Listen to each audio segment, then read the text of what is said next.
धर्म और राजनीति में प्रतीकों का बहुत महत्व होता है। शब्दों की तुलना में प्रतीक ज्यादा असरदार होते हैं और टर्की में भी ठीक ऐसा ही हो रहा है। पहले चर्च और फिर 86 वर्षों तक म्यूजियम रहने के बाद मस्जिद में बदल दी गई टर्की की मशहूर हाया सोफिया में वर्ष 1934 के बाद आज पहली बार जुम्मे की नमाज पढ़ी गई। इस म्यूजियम को मस्जिद में बदलने का आदेश टर्की के राष्ट्रपति रिसेप तैयब एर्दोगान ने इसी वर्ष 10 जुलाई को दिया था।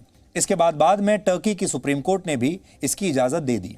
आज खुद टर्की के राष्ट्रपति हाया सोफिया में नमाज पढ़ने पहुंचे और इस दौरान करीब 1000 लोगों ने सोशल डिस्टेंसिंग के साथ यहां नमाज पढ़ी। इस्तांबुल में स्थित करीब 1500 वर्ष पुरानी हाया सोफिया मस्जिद को 6ठी शताब्दी में एक चर्च के तौर पर बनाया गया था। हालांकि 14वीं शताब्दी में जब यूरोप में ऑटोमन साम्राज्य आया तो इसे चर्च से मस्जिद में बदल दिया गया। ऑटोमन साम्राज्य के अंत होने के बाद वर्ष 1934 में आधुनिक टर्की के संस्थापक मुस्तफा कमाल अतातुर्क ने इसे फिर से एक म्यूजियम बना दिया और हाया सोफिया टर्की की धर्मनिरपेक्षता का प्रतीक बन गई। हाया सोफिया टर्की में इस्लाम और ईसाइयों की सामूहिक आस्था का प्रतीक रही है। हाया सोफिया म्यूजियम सभी पंथों के अनुयायियों के लिए एक सांस्कृतिक और सामाजिक आस्था का केंद्र था, जिसमें कोई भी प्रवेश कर सकता था, कोई भी जा सकता था और ये अंदर से देखने में भी शानदार थी, इसलिए लोग दूर दूर से इसे देखने आया करते थे।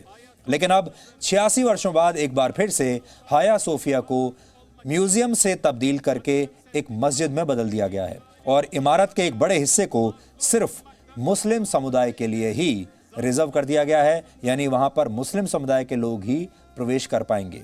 इमारत में ईसाई धर्म से संबंध रखने वाली कई कलाकृतियों और प्रतीक चिन्हों को या तो हटा दिया गया है या फिर उन्हें ढक दिया गया है।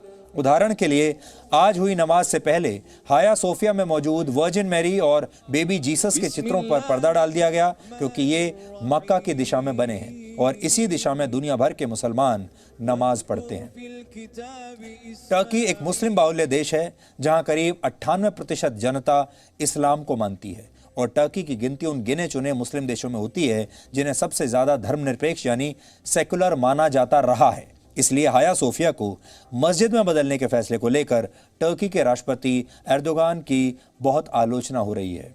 इस पर अमेरिका ने कहा है कि वो हाया सोफिया का दर्जा बदलने के टर्की सरकार के फैसले से बहुत निराश है। यूनेस्को ने कहा है कि इसमें किसी भी तरह के बदलाव से पहले टर्की को उसे सूचना देनी चाहिए थी, क्योंकि हाया सोफिया यूनेस्को की विश्व धरोहरों में से एक है। ग्रीस के संस्कृति मंत्रालय ने इसे खुलेआम उकसाने वाला फैसला बताया है।